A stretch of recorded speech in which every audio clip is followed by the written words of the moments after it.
Hello and welcome. Today, we're diving into the wisdom of a really powerful sermon, breaking down the huge difference between just hearing a bunch of words and actually letting them shape your life. Okay, so let's just jump right in. Take a look at this Korean phrase on your screen. It literally translates to see something as 1, 3, 5, 7, 9. Any guesses what on earth that could mean? Well, it's a slang term that means you're just skimming. You're skipping all the even numbers, right? You're cherry-picking only the parts you want to see. And the sermon we're exploring today uses this idea to ask a really challenging question. When it comes to the ideas and beliefs we say we hold dear, are we just skimming? Are we only picking the easy parts? And that really tees up the first big challenge the sermon tackles, this very human habit of what it calls spiritual picky eating. I mean, look at this. This slide just lays it out so perfectly, doesn't it? We absolutely love to hear words of blessing, hope, and promise. Those are the ones we highlight, the ones we quote. But what about the other stuff? The words of warning, of judgment, of demand? The sermon argues that, more often than not, we just conveniently skip right past those. But here's the thing. You can't have one without the other. A complete message includes both.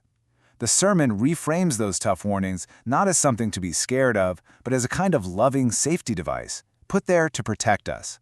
So the solution is to stop being a picky eater, to consume the whole message, trusting that even the parts that are hard to swallow have a really important purpose.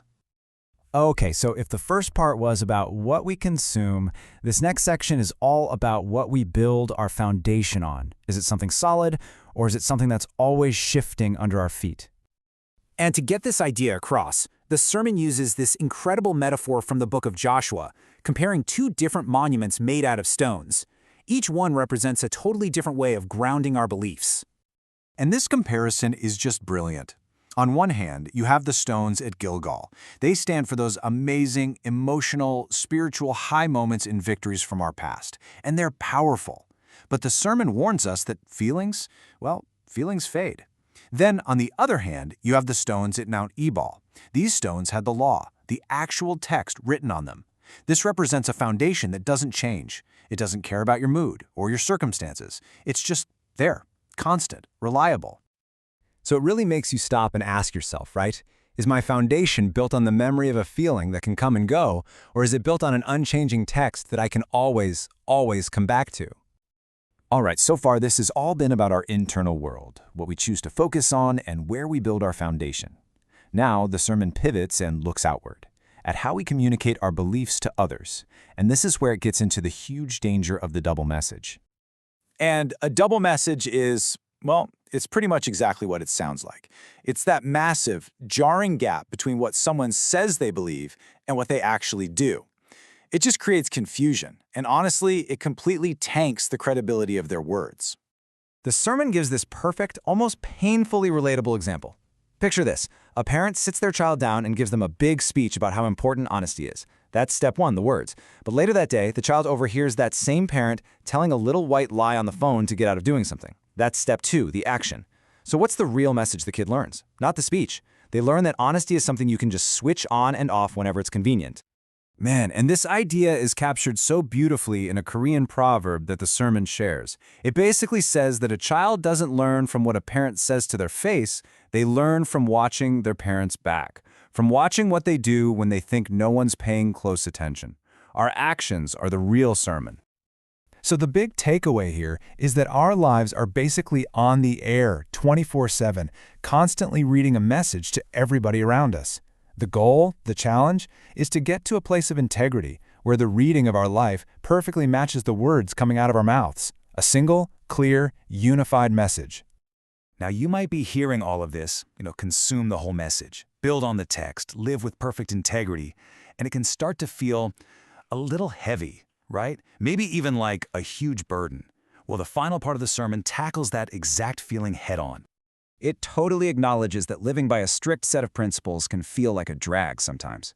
But then it does something brilliant. It offers a complete 180 in perspective by telling this amazing story. It tells the story of the Gibeonites. Now, these guys weren't some small, weak tribe. They were a powerful nation. But they saw what was happening around them and realized their only shot at survival was to become part of God's people.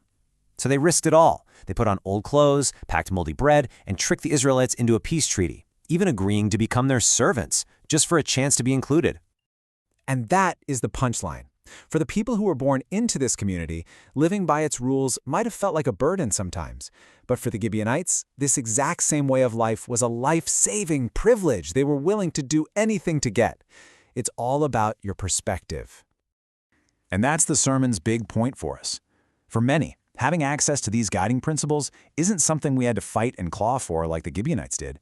It's an unearned gift, a privilege that was given freely. And when you think about it like that, it stops being a heavy weight and starts feeling like a precious opportunity. So, to wrap it all up, we're talking about 3 huge shifts in how we think. First, going from being a picky eater to consuming the whole, balanced message. Second, moving from a foundation of wishy-washy feelings to one that's rock solid in the written word. And third, shifting away from sending those confusing double messages to living a life of true unified integrity. And that leaves us with one final thought, a question that really gets to the heart of everything we've talked about today. When you look at your own life, the one you live day in and day out, are your actions a faithful, honest reading of what you say you believe? Thanks for digging into this with me.